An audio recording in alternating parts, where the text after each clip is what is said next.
নমস্কার, রিঙ্কুস কিচেনে আপনাদের অনেক অনেক স্বাগত জানাই। আজকে আমার রেসিপি হলো এঁচোড় চিংড়ি।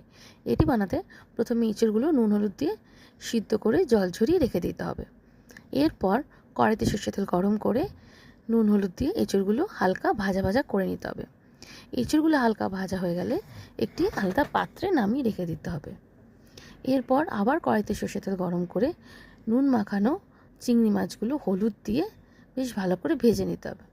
চিংড়ি মাছগুলো ভাজা ভাজা হয়ে গেলে এরপর একটি আলাদা পাত্রে আবার নামিয়ে রেখে দিতে হবে। এরপর আবার কড়াইতে সরষের তেল গরম করতে হবে, করে গোটা জিরে তেজপাতা ফোড়ন দিতে হবে। ফোড়ন হয়ে গেলে ওতে অ্যাড করে দিতে হবে টুকরো করে কেটে রাখা আলুগুলো নুন হলুদ দিয়ে হালকা হালকা করে ভেজে নিতে হবে। আলুগুলো হালকা ভাজা হয়ে গেলে ওতে আমরা অ্যাড করে দেবো কুচনো পেঁয়াজগুলো বেশ হালকা বাদামি করে ভেজে নিতে হবে। পেঁয়াজগুলো ভাজা হয়ে গেলে ওতে আমরা অ্যাড করে দেবো আদা বাটা এবং রসুন বাটা দিয়ে বেশ ভালো করে কিছুক্ষণ কষাতে হবে।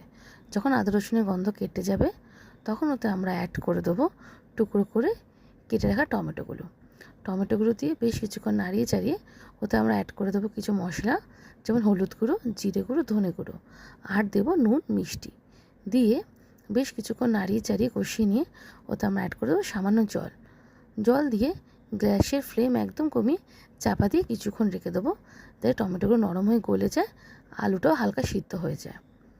কিছুক্ষণ পর আমরা গ্যাসের আঁচ বাড়িয়ে আবার ঢাকনাটা খুলে দেবো।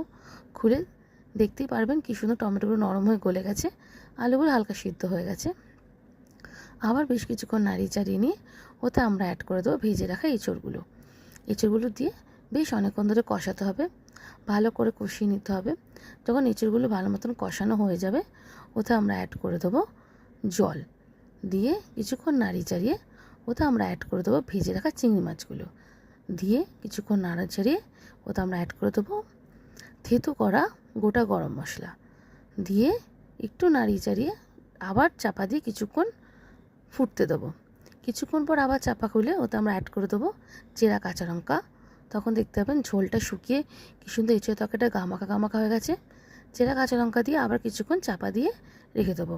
কিছুক্ষণ পর চাপা খুললেই রেডি আমাদের, মানে অলমোস্ট রেডি হয়ে গেছে আমাদের এঁচোড় তরকারি।